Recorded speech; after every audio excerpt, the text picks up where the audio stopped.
Welcome to the second game of the 2014 Greendale Panther football season. Tonight, Greendale takes to the road to visit the Franklin Sabres. These two teams made it to Madison last year, but had to settle for the silver ball in their respective divisions. These two teams also played each other in Greendale last year, with Greendale coming out on top 37-13. Franklin is a member of the Southeast Conference, so this is considered a non-conference game.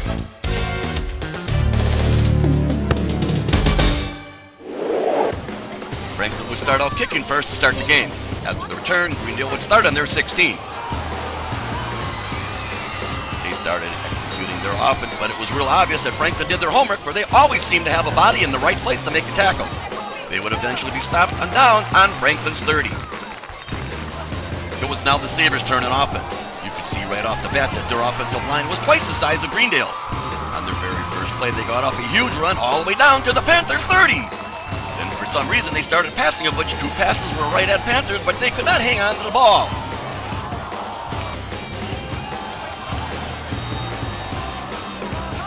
After 5 plays, they eventually lined up for a 47-yard field goal attempt that was short, so Greendale would take over 1st and 10 on their 20.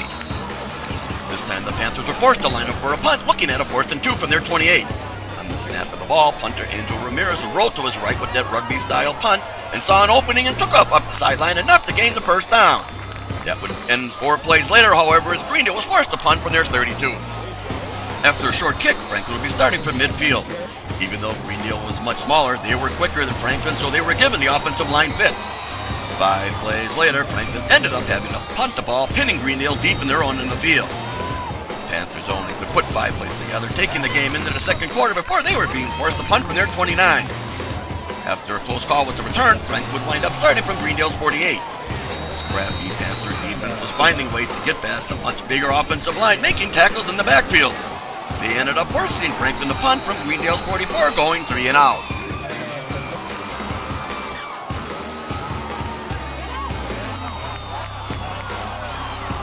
It was now Greendale's ball on their 15. They managed to run 6 plays before Josh Ringelberg would be intercepted on Franklin's 30 and returned to the 47. At this point, the game was only being played between the 30s, and it was actually kind of uneventful.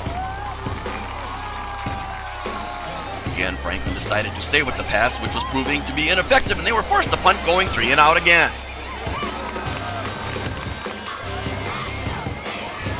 The Panthers' offense would now be starting from their 28 with 3:42 left in the scoreless first half.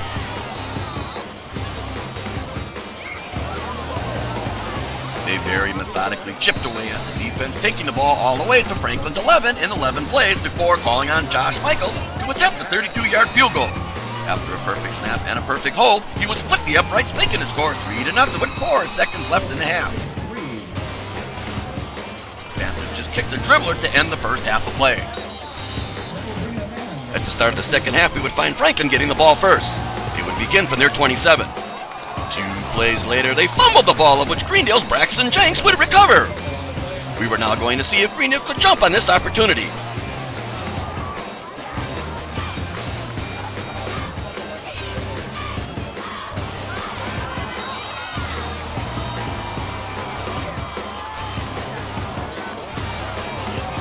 After again chipping away, they finally reached the end zone as Josh Ringelberg found Tristan Pipp on the left side for a 16-yard scoring strike. Michaels made the point after try, making the score 10-0 with 8:52 left in the third. After the ensuing kick, the Sabres would find themselves starting from their 40. Here again, for whatever reason, instead of taking advantage of their offensive line, they decided to fill the air with footballs, and as a result, they found themselves lining up for a punt, going 3 and out. It was on this play, however, when Franklin committed another costly mistake as the snap went over the punter's head. The punter managed to chase the ball down and tried to get it off, but Greendale's speed demons were all over him and blocked the ball, of which was recovered on Franklin's 16.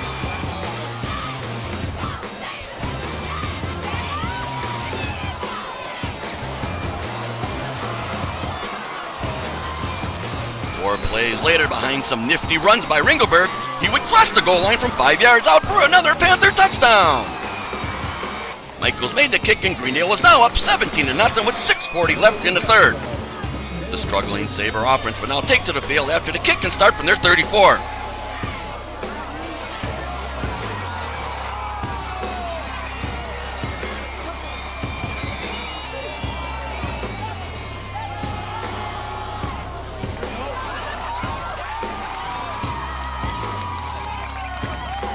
This time they finally put a scoring drive together as running back Gavin Beck ran it in from 16 yards out.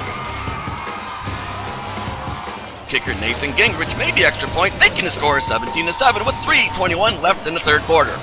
With Franklin now having momentum, Ringelberg would bring his offense out and start from their 16 after the ensuing kick.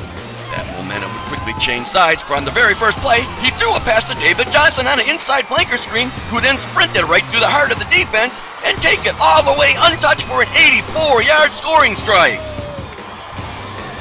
Michaels made his kick and Greendale now went up 24-7 with 2:54 still left in the third quarter. The stunned Sabres would now start from their 36 after the ensuing kick. Apparently they weren't as stunned as we thought they were, for 3 plays later, quarterback Marcus Lee found Ben Wachter all alone on the 10-yard line for an easy Franklin touchdown. Gingrich made his kick and Franklin inched closer back to Greendale by a score of 24-14 with 1:46 still left in the third. Needless to say, this game was getting to be a little more exciting compared to the first half. Panthers offense took to the field after the kick and would start from their 30. This time they couldn't move the sticks, so they were forced to punt going 3 and out. After the punt, Franklin would begin from their 35. They looked to have gotten back on track as they put a 12-play drive together, but that's when Panthers safety Jack Ringelberg stepped in front of a Franklin pass and returned it 85 yards for a pick 6.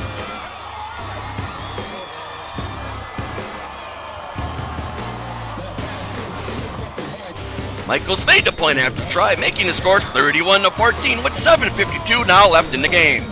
There was still plenty of time for Franklin to get back in this game, but they would have to move rather quickly. They managed to get the ball all the way to the Panther 25 before turning the ball over on downs. Greendale now had the ball with 4:50 left in the game. They couldn't get a first down, but they did manage to rub a little time off the clock. After the punt, Franklin would end up starting from midfield. He squeezed off 8 plays before Greendale's Angel Ramirez intercepted the ball at the 2 and returned it to the 9. Greendale now had the ball with 2:15 left and were not in any kind of hurry.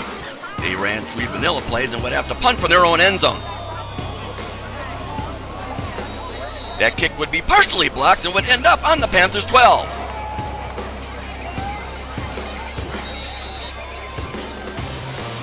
Franklin managed to get the ball to the 1-yard line, but they were unable to score as the quarterback mishandled the snap, who was then buried by Mitchell Garcia to end the threat and the game. The final score would be Greendale 31, Franklin 14. This game ended up being totally different than I think everybody expected, for they figured Franklin with their huge veteran offensive line would just run it down Greendale's throat. That wasn't the case, however, for Franklin ended up throwing the ball 36 times, completing 22 for 208 yards. Greendale ended up going 17 for 27 for 259 yards to seal the deal. Greendale will now enter conference play as they will be traveling to Pewaukee to take on the Pirates. The Pirates have lost each of their 2 games by 1 point, so they undoubtedly will be very dangerous. That game will start at 7 o'clock and will be televised on Time Warner Cable. Hope to see you all there. So long!